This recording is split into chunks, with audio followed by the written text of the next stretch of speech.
평안하게 쉬고 편안하게 잠을 자고 있었지만 세 제자는 아주 힘들게 땀을 뻘뻘 흘리면서 높은 산으로 올라갔습니다. 그 산을 보통 우리가 변화산이라고 하지만은 그렇지만은 그것은 별명이고 본래 산 이름은 다볼산입니다.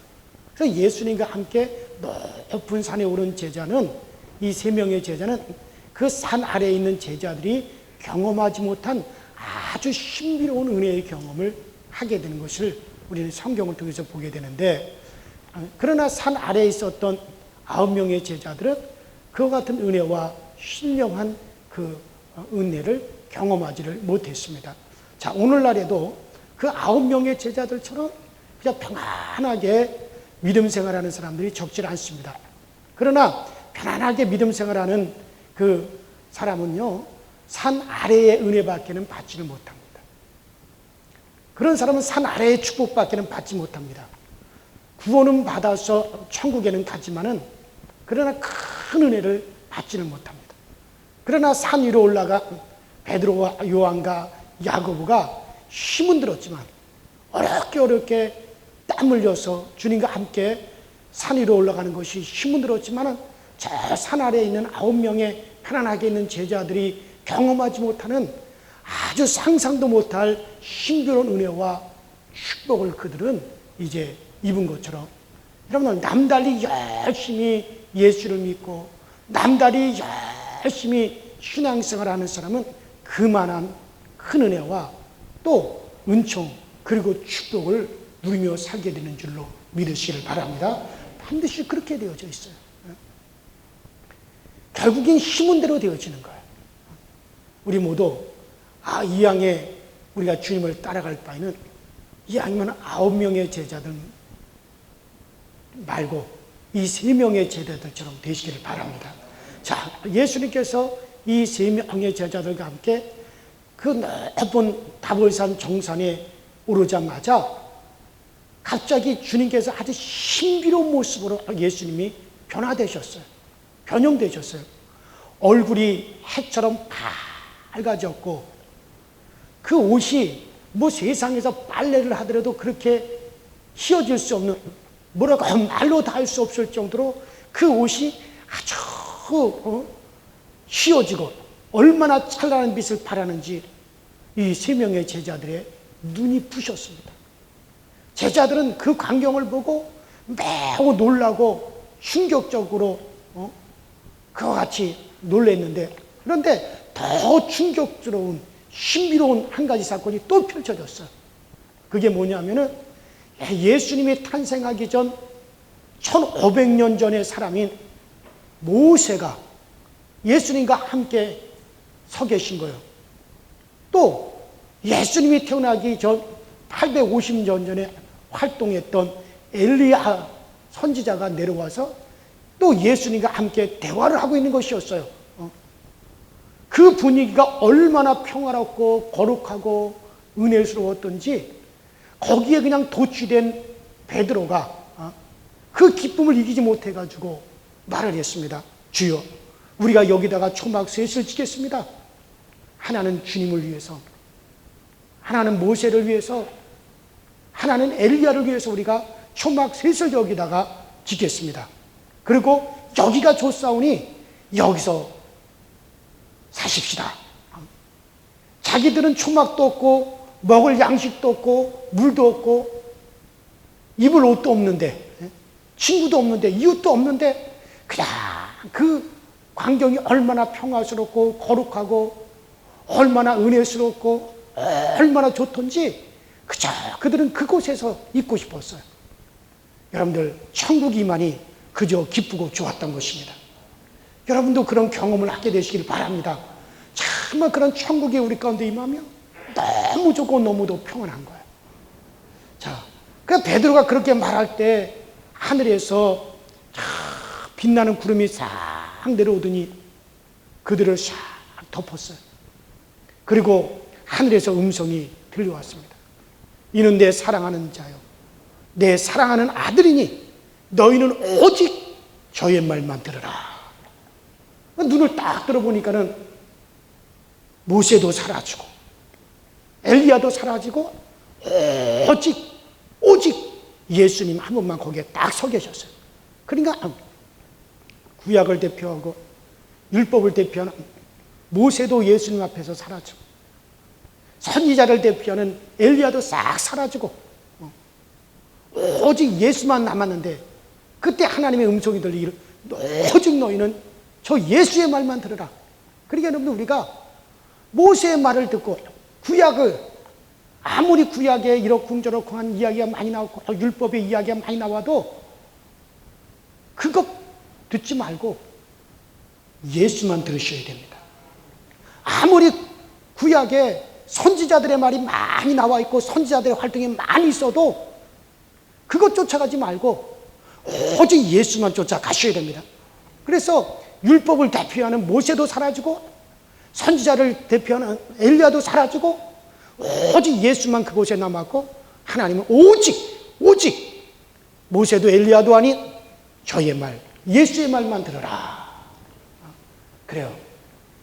자, 지금도 하나님께서는 우리에게 음성을 들려주십니다. 특별히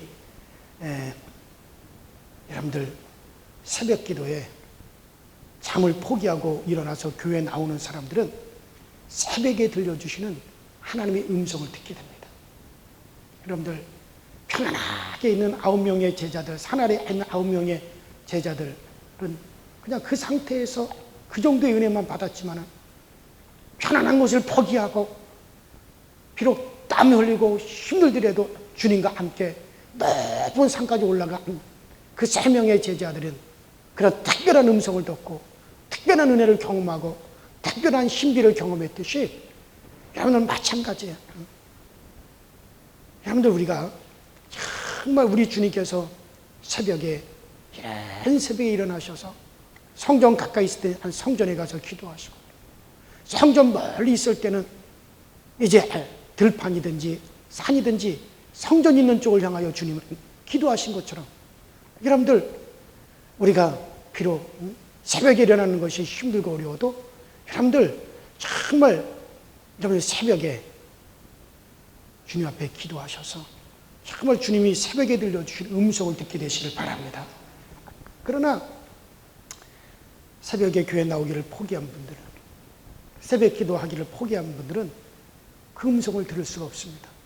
새벽 기도하면서 살아도 한평생이고 새벽 기도하지 않고 살아도 한평생이지만 예수님을 믿으면 새벽 기도하지 않아도 물론 천국은 가지만, 그러나 그 은혜와 그 신앙에는 차이가 많이 납니다. 새벽 기도를 하는 사람은 일이 있어도 웬만하면 흔들리질 않아요. 제가 이렇게 보면은 날마다 새벽 기도를 하는 사람은 특별한 은혜를 받아 승리하는 모습을 많이 봅니다. 그러나 새벽 기도하지 않는 사람은 흔들 조그만 일을 당해도 누구에게 무슨 말만 들어도 막 흔들려요. 특별한 은혜를 받는 여러분 새벽 기도를 해서 여러분들 다 승리하시길 바랍니다.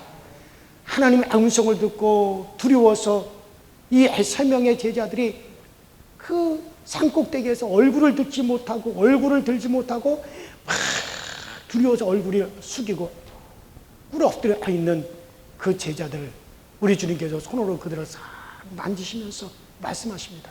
일어나라. 두려워하지 말라. 주님의 말씀에 제자들이 눈을 들어보니 엘리야도 사라지고 모세도 사라지고 오직 예수님만 계셨습니다. 예수님의 모습도 전과 똑같았습니다. 예수님께서는 세 제자들을 데리고 산에서 내려오셔서 또 전과 똑같은 사역을 계속해서 이어져 나갔습니다. 여러분들, 믿음 생활을 하면 늘 우리가 은혜를 받지만은 큰 은혜, 특별한 신비로운 은혜는 자주 받는 게 아니에요. 여러분들, 우리가 예수님을 믿는 우리는 때로는 내가 은혜를 많이 받게 되고 신령한 은혜의 경험을 하게 되면 정말 때로는 교회가 너무 좋아가지고 교회를 떠나기 싫을 때가 있는 것입니다. 너무 큰 은혜를 받으면 하나님이 너무 좋고 은혜가 너무 좋아가지고 그냥 세상 일은 다 그만두고 은혜 받는 일만 하고 그저 교회만 있고 싶을 때가 있어요. 그러나 그때도 절대 그렇게 하면 안 됩니다. 변화산에서 받은 그 은혜, 그 능력을 가지고 이제 세상에 나가서 사역을 해야 됩니다. 세상에 나가서 승리해야 됩니다. 여러분, 우리가 교회에서 은혜를 받고 집에 가서 가족을 섬기고 직장에 가서 승리하고 학교에 가서 열심히 공부해야 될 줄로 믿습니다. 교회에서 은혜를 받은 그 능력으로 세상에 나가서 승리하고 정복해야 되는데 그것이 정상적인 크리스찬의 생활입니다. 근데 은혜를 받았다고 학생이 공부하지 아니하고 하루 종일 그냥 성경만 읽고 기도만 한다면 여러분, 그 학생은 잘못된 거예요. 가정주부가 은혜 받았다고 하루 종일 교회만 와 있고 나는 교회에서 찬양하는 것이 좋다고 그냥 찬송하고 기도하고 집에는 가지 않고, 그러면 그거 잘못된 거예요. 집사님 은혜를 받고서 사업장에 가지 않고 교회가 좋다고 교회만 와 있고, 내 은혜 받았으니 은혜 생활만 하겠다고 그리고 직장도 그만두고 여러분, 그건 안 되는 거죠. 은혜를 받은 다음에는 사업장으로 가야 돼요. 사업장에서 승리해야 되는 거예요. 은혜 받고 가정으로 가서, 은혜 받고 학교로 가서, 은혜 받고 그 다음 일터로 가야 되는 겁니다. 은혜를 크게 받고 그 능력으로 세상에 나가서 승리하게 되길 주의 이름으로 축원합니다. 그렇게 해야 되지. 오늘 본문을 보면 고린도 교회 성도들 중에 아주 신비로운 은혜를 받았어요. 특별히 고린도 교회는 은사가 많았어요. 막 성도들이 기도하다가 방언도 하고 예언도 하고 통역도 하고 막 환상도 보고 그런 아주 은사가 막 쏟아져요. 그런 은사를 받고 나니까 너무너무 기뻐가지고 신비롭고 너무너무 막 기뻤어요. 그래가지고 그 신비로운 은혜를 받고 나서 나는 결혼하지 않고 주님을 위해서 내 몸을 불태우겠다. 나는 결혼하지 않고 처녀로 살면서 주님만 섬기겠다. 그렇게 서운한 사람이 많았던 것 같습니다. 특별히 청년들이 은혜를 받으며 그런 사역을 많이 합니다. 제가 목회하면서도 그렇고 저하고 함께 신앙생활 했던 학생들, 청년들도 그런 학생 청년들이 많았어요. 막 그냥 은혜 받고서는 나는 처녀로 살겠다. 나는 결혼하지 않고 주님만을 위해서 살겠다. 나는 목사가 되겠다. 뭐가 되겠다. 오직 이것만을 위해서 난 살겠다. 그런데 지금에 와서 이렇게 보면은 별로 없어. 다 제 갈 길로 다 가버리고. 여러분들, 그러나 소원을 함부로 하시면 안 돼요. 병원 원장은 많은 환자를 치료하면서 환자들에게 복음을 전하고 병원 경영을 잘하고 헌금을 또 많이 해서 교회도 짓고 선교사도 파송하고 또 교회에서 봉사를 잘하면 되는 건데, 그런데 50대 병원 원장이 병원 문을 닫고서는 나 은혜 받았으니 신학교 가겠다고 목사가 되겠다고 하는 것은 결코 잘한 것이 아닙니다. 특별히 하나님이 부르셔서 그렇게 하라고 하면 그렇게 해야 되지만은 은혜 받았다고 이제 난 하던 금일 그만두고 난 목사 되겠다 뭐 하겠다. 저 목회하면서 그런 사람들 많이 봤어요. 어떤 분은 공장을 경영하면서 사업을 잘했어요. 그런데 은혜를 받았어요. 기도원에 가서 은혜를 받고 성령이 충만했습니다. 그러니 나 이제 사업 그만두고 나 신학교에 가서 목사가 되겠다고. 나이 50 가까이 돼가지고 신학교 가겠다고 공장도 그만두고 신학교 갔어요. 그래가지고 50대 후반에 목사가 어디 중소교단에서 목사 안수를 받고 목회를 하겠다고 하는데 여러분, 그렇게 됩니까? 나중에는 가정도 망가지고 자녀들도 뿔뿔이 흩어지고 본인도 그게 안 돼가지고 나중에는 어디 저기 기도원에 조그마한 기도원을 짓고 거기서 또 기도는 하겠다고 그런데 그것도 안 되고 나중에는 그 기도원하고 그 집터하고 돌아가시기 전에 현 목사 가지시라고 나한테 다 줬어요. 근데 제가 그거 갖겠어요? 그게 한 집하고 뭐 기도원하고 다 해가지고 한 400평인가 500평 되는데 한 500평도 넘겠다. 근데 제가 그냥 다 그냥 교회다가 다 그냥 제가 전에 있었던 교회다 다 제가 교회다 다 바쳤어요. 내가 그런 물질 가지고 있으면 안 되겠다 싶어가지고. 근데 제가 물론 그분이 그 재산을 나한테 준 거는 잘한 일이지만 내가 그거 함부로 씁니까? 다 교회다 다 내놨지. 그러나 그 가족과 자녀들과 그건 뭐가 되느냐 말이에요. 그분이 은혜를 받고 성령이 쭉만 했으면 그 은혜 받고 성령 쭉 많은 것으로 더 사업장을 일으키고 내가 섬기는 교회를 더 잘 섬겨서 헌금도 많이 하고 예배당도 짓고 선교사도 돕고 열심히 이웃도 돕고 그러면 하나님께 더 영광을 돌릴 텐데 은혜 받았다고 그냥 모든 거 다 팽개쳐버리고 나 신학교 가겠다고 까지 된 게 뭐가 있냐. 은혜 받았다고 다 목사가 되면 어떡합니까? 그래 여러분들, 그래서 서원 기도는 차분한 마음으로 해야 되지 하나님이 주시는 사명을 따라야 돼요. 그래서 도중에 은혜 받았다고 막 있는 자리에서 뛰쳐나온 사람들이 결국은 기독교의 망신이 되는 경우가 얼마나 많은지 몰라요. 가끔 목사들이 그냥 윤리적으로 도덕적으로 잘못되고 또 상황 판단을 못해가지고 당혹스럽게 하는 그런 많은 분들이 도중에 그냥 도중에 뛰쳐나온 사람들이에요. 있는 자리에서 사명 감당하고 있는 자리에서 받은 은혜 가지고 더 열심히 봉사해야 되는 건데 그냥 뭐 다 목사가 되겠다고 뛰쳐나와가지고 자격도 되지 않고 실력도 되지 않고 인격 형성도 제대로 되지 않는 분들이 목사가 되겠다고 해가지고 얼마나 많은 사람들이 교계적으로 기독교적으로 망신을 당하고 있습니까? 여러분 그래요. 가슴은 뜨거워도 머리는 냉철해야 됩니다. 한번 따라합시다. 가슴은 뜨거워도 머리는 냉철하자. 가슴은 뜨거워도 머리는 냉철해야 됩니다. 은혜 받은 사람마다 목사가 되고 다 선교사가 되면 공장은 누가 돌리고 집은 누가 짓습니까?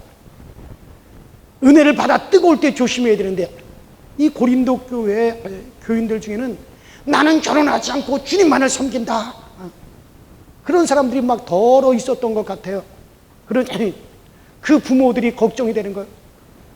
아이고 결혼할 나이가 된 우리 딸이 결혼할 나이가 된 우리 아들이 저렇게 결혼하지 않고 혼자 살면서 주님만을 섬긴다고 하니 그 부모님들이 걱정이 안 되겠어요? 걱정이 되지 않습니까?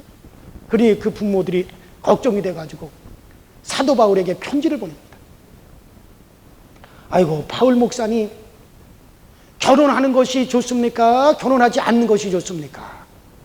그러니까 고린도전서 7장 말씀은 이 질문에 대한 답인데 바울이 성령의 감동을 받아가지고 그 성령의 감동을 따라서 하나님의 허락을 받고 쓴 것입니다. 자, 너희 쓴 말에 대하여는 그러니까 너희가 나에게 편지를 쓴 것에 대하여 내가 회신을 하자면 남자가 여자를 가까이 아니함이 좋으나 음행의 연고로 남자마다 자기 아내를 두고 여자마다 자기 남편을 두라. 그러니까 결혼을 해야 된다는 것이 사도 바울의 답이었습니다. 물론 이 말씀 뒤에는 나처럼 혼자 사는 것이 좋을지 모른다. 그러나 은사를 받은 사람만 혼자 살아야 된다라는 그런 말씀이 있습니다. 그러나 바울 사도가 이 고린도 전서를 쓸 때는 이제 목회의 초년생이었고 사도의 초년생이었고 나중에 이제 연륜이 깊어가지고 이제 나중에는 연륜이 깊어서 쓴 서신서가 바로 디모데 전서를 보면 그때는 또 생각이 싹 바뀝니다. 바울은 결혼하지 않고 사는 많은 사람들이 그 정욕을 억제하지 못해가지고 실수하는 것을 많이 보았어요. 목회를 하면서. 그래서 결혼하지 않고 혼자 살겠다고 서약해놓고 나중에 음란한 죄를 지으니 부끄러워서 교회를 못 나오는 사람들이 많더라 이거죠. 그래가지고 결국 마귀에게로 돌아간 자들이 많고 세상으로 돌아간 사람들이 많아요. 자, 그러나 은사가 있어서 신앙 안에서 결단이 있다면 혼자 살아도 될 것입니다. 그래서 디모데전서 5장 14절 15절에는 나중에 이제 연륜이 깊어져가지고 바울이 뭐라고 말을 하냐. 자, 그러므로 젊은이는 시집가서 아이를 낳고 집을 다스리고 대적에게 회방할 기회를 조금도 주지 말기를 원하노라. 이미 사단에게 돌아간 자들도 있도다. 결혼하지 않고 혼자 살다가, 결혼하지 않고 살려다가 성적인 시험을 이기지 못해가지고 그만 죄에 빠지고 그 부끄러움으로 사단에게 끌려간 자들이 많다는 거예요. 그래서 사도 바울이 그렇게 서운을 함부로 하지 말고 한마디로 말하면 따라합시다. 결혼해라. 뭐하라? 결혼하라요. 결혼하라. 그래서 결혼을 해야 될까요? 말할까요? 될까요? 그것에 대한 답은, 바울의 답은 뭐냐? 결혼하라는 거야. 이것이 오늘의 교훈입니다. 그런데 요새는 자꾸 결혼이 늦어져요. 자꾸 늦어지고 있습니다. 많은 사람들이 결혼을 늦게 합니다. 여자를 나이별로 이렇게 시집 갈 인기도를 이렇게 보면은 24살, 24세가 제일 인기가 있었습니다. 24살이 제일 인기가 있었습니다. 그래서 24세 때는 금값, 28세는 은값, 30세는 동값, 32세 이상은 무쇠값, 35세 이상이면 돌멩이 값이다. 그냥 그런 말이 있어요. 남자는 언제가 가장 적당하냐? 남자는 처자식을 감당할 능력이 생길 때가 가장 결혼하기 적당한 때라는 거예요. 제 아내가 24살에 시집 왔기 때문에 그러는 얘기예요. 제가 가장 만으로 24세에 시집을 왔어요. 금값에 왔으니까는 지금도 황금처럼 저한테 대우를 받고 사는 거예요.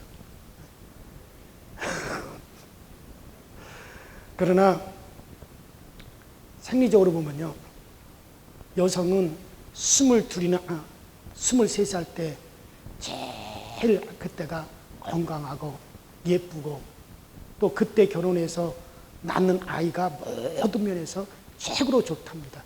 생리적으로. 아무래도 나이가 많아서 아이를 낳으면 아무래도 좀 연약하다 그래요. 그런데 요즘에는 자꾸 결혼 연령이 늦어져요. 요새는 30대 이전에 여성들이 결혼하면은 미쳤냐? 너 왜 그런 짓을 하냐? 그렇게 얘기를 하니 저도 참 답답해요. 그래서 제 딸도 어떻게 하든지 20대에 결혼을 시키려고 아주 우리 딸을 해가지고 20대에 결혼을 시켰어요. 양에 결혼할 거라면 빠른 게 좋습니다. 저도 제 아내도 빨리 결혼해 하니까는 얼마나 좋은지 몰라요. 뭐 다른 거 바라볼 필요도 없어요. 유혹받을 필요도 없어요. 너무 좋더라고요. 그래서 이 양이 결혼할 거라면 놀 거 다 놀다가 나중에 하죠. 그런 소리 하지 마세요. 놀 거 다 놀다가 그 논다는 게 뭐예요? 결혼을 하면 더 자유롭고 결혼을 하면 더 평안하고 결혼하면 더 안정적이고 더 얼마나 더 평안하고 자유로운지 몰라요. 이 양에 결혼할 거라면 저는 빠르게 결혼했으면 좋겠어요.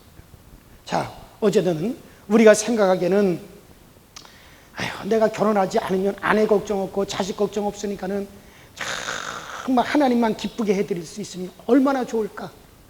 얼마나 좋을까? 그래서 하나님을 더 잘 섬길 수 있을 것 같지만 그러나 특별한 은사를 받은 사람만이 그렇게 할 수 있다는 거예요. 특별한 은사를 받은 사람만이. 보통 사람은 아내나 남편이 없으면 육신의 정욕과 어떤 세상의 욕망과 어떤 그와 같은 정욕의 시험 때문에 고민과 어려움이 더 많아서 오히려 하나님을 섬기는데 더 큰 방해가 된다는 거예요. 아내 없이 혼자 산 사도 바울도 참 고통이 많았습니다. 시험이 참 많았습니다. 그래서 이 바울이 뭐라 그럽니까? 로마서에 보면 오라 나는 공고한 사람이로다. 이 사망의 몸에서 누가 나를 건져내랴. 내 몸에 악이 있구나. 내가 원하는 선은 행하지 아니하고 원치 않는 악을 행하는구나 하면서 바울도 참 고민이 많았습니다. 정욕의 불, 육신의 불이 탈 때 바울도 힘들었기 때문에 그런 거예요. 그런 날마다 나는 내 몸을 쳐서 복종시킨다라고 그랬습니다. 날마다 자기의 정욕과 싸웠다 그랬습니다. 그러나 결혼을 한 베드로는 어떻습니까? 결혼을 한 베드로는 그의 몸을 쳐서 복종시켰다는 말을 한 번도 한 적이 없어요. 공고한 사람이라고도 말하지 않았습니다. 부인이 있는 베드로는 편안하게 복음을 전했어요. 정말 편안하게 복음을 전했습니다. 에녹도 모세도 아브라함도 다 결혼한 사람이, 이 사람들도 다 결혼을 했어요. 그러니 결혼한 사람이 하나님을 더 잘 섬길 수가 있습니다. 더 의롭고 더 경건하게 살 수가 있습니다. 어째 아멘을 안 해요? 다들 결혼한 걸 지금 후회하고 계시는 거예요? 아멘? 그래요. 그래요. 시편 127편 3절에 말씀하십니다. 자식은 여호와의 주신 기업이요 태의 열매는 그의 상급이로다. 여러분들 자식은 하나님께서 우리에게 주신 기업이요. 자식 기업을 잘 길러놓으면 부모가 빛이 나게 됩니다. 가정은 기회가 참 많은 곳이에요. 하나님께서는 가정을 통해서 자녀를 주시고 자녀의 기업을 주시고 행복도 주시고 또 하나님의 뜻을 이루어 가시기도 하고 아픈 가정, 평화가 없는 가정이 있으면 남편이 아내가 열심히 기도하셔야 됩니다. 아들에게 문제가 있고 자식 기업이 잘못되어 있으면 열심히 기도해야 됩니다. 그러면 하나님께서 반드시 손잡아 주시고 승리하게 해 주십니다. 가정을 위해서 기도하다 보면 하나님의 마음을 알게 되고 자식을 위해서 기도하다 보면 하나님의 마음도 이런 마음이로구나. 저는 목회를 하면서 가정이 있기 때문에 아내가 있기 때문에 자식이 있기 때문에 이것을 통해서 정말 더욱더 하나님과 깊이 있게 나가게 되고 하나님의 마음을 알게 되고 하나님의 사랑도 알게 되고 가정을 통해서 하나님이 저에게 주시는 교훈이 너무나 많고 가정을 통해서 내가 느끼는 그 하나님의 사랑이 너무나 크고 만일에 나에게 가정이 없었더라면 그런 것도 없었을 거예요. 그래요. 가정. 이 가정을 위해서 여러분들 기도를 많이 하셔야 됩니다. 그러면 하나님께서 반드시 손을 내밀어 줘서 우리의 가정을 잡아주십니다. 하나님은 가정을 잡아주시기를 좋아하세요. 미국의 무역센터가 무너지고 난 다음에 수천 명의 사람들이 깔려 죽었잖아요. 그래서 막 시체를 발굴할 때 누가 누군지 알아볼 수가 없었답니다. 발은 발대로 머리는 머리대로 막 따로따로 떨어져서 막 굴러다니고 있었습니다. 그래도 시체 발굴을 계속해서 그 작업을 하는데 그 사건이 일어난 몇 달 후가 되어도 바람이 불면은 수십 리 밖에까지 냄새가 났답니다. 사건이 일어난 지 6개월이 되었어요. 6개월이 지난 어느 날 3사람이 한 조가 되어서 발굴 작업을 하다가 손 하나를 발견을 했대요. 그런데 그 손이 꽉 이렇게 쥐어져 있더랍니다. 그 손이 꽉 6개월이 지난 다음에 또 발굴을 하다 보니 손 하나가 발견이 됐는데 그 손이 꽉 쥐어져 있더래요. 그 손에 무엇이 들어있는지 보려고 손을 피는데 손이 부러졌는데 그 안에 그 손보다 더 작은 손이 또 들어있더래요.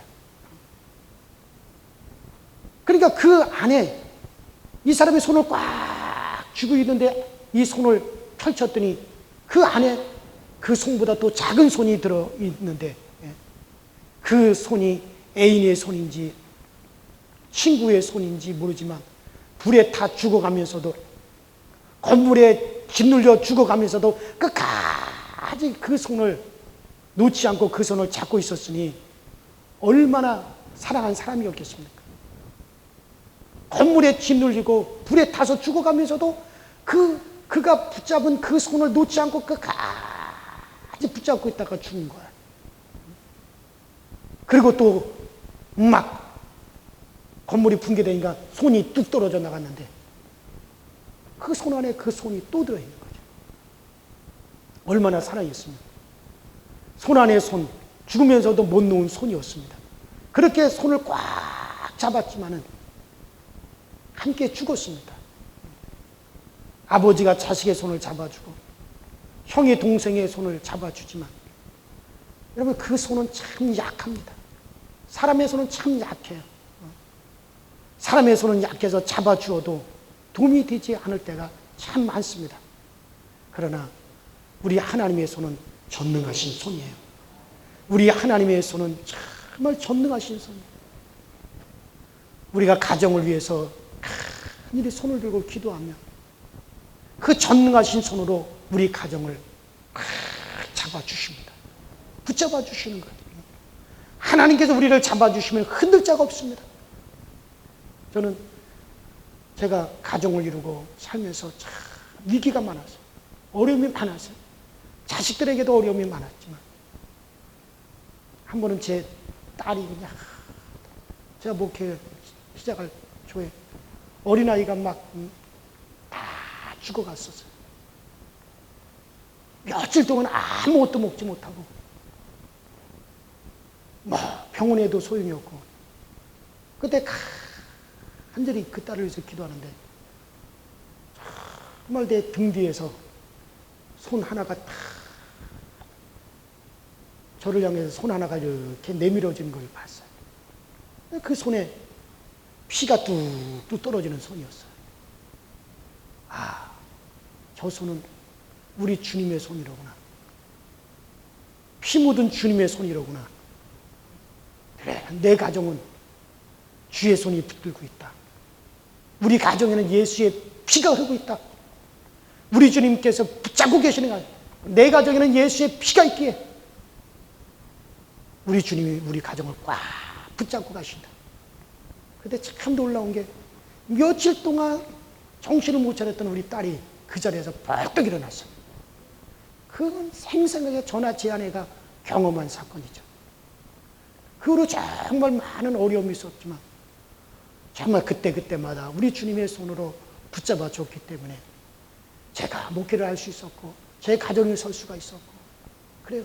정말 하나님의 손이 잡아주셔야 됩니다. 그래요.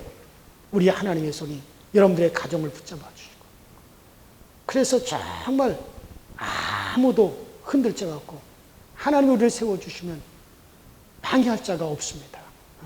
그래요. 여러분과 저의 가정을 하나님께서 잡아주시기를 주의 이름으로 축원합니다. 여러분과 저의 자녀를 하나님께서 잡아주시기를 바랍니다.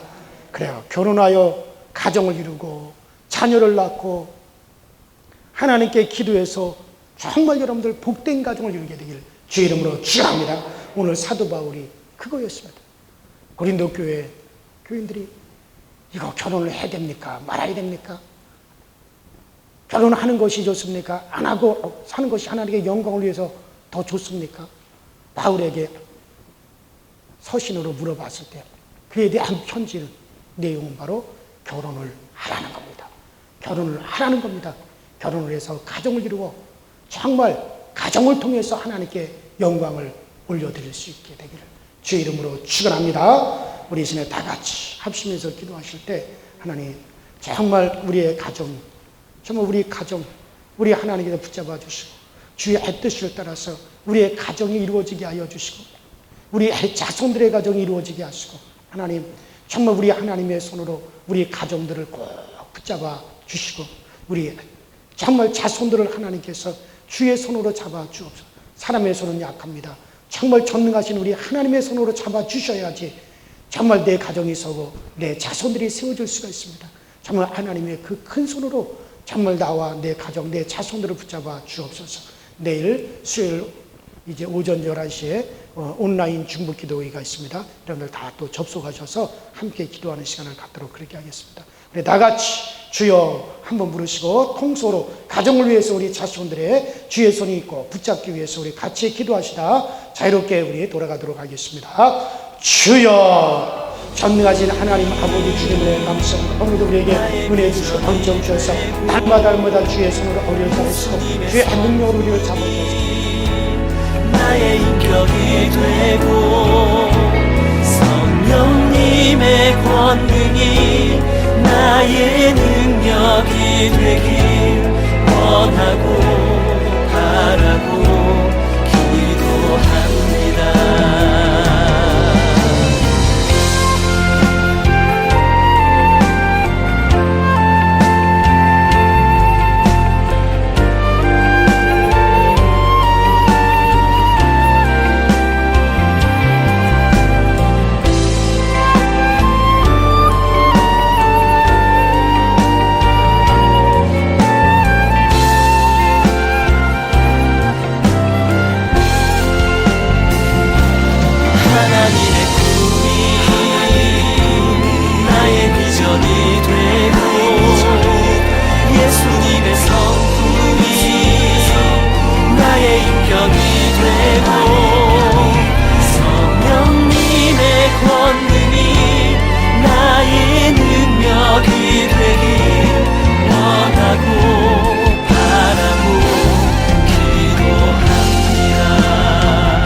비전이 되고 예수님의 성품이 나의 인격이 되고 성령님의 권능이 나의 능력이 되길 원하고 바라고 기도합니다. 하나님의 꿈이 나의 비전이 되고 예수님의 성품이 나의 인격이 되고 성령님의 권능이 나의 능력이 되길 원하고 바라고 기도합니다. 원하고 바라고 기도합니다. 원하고 바라고 기도합니다.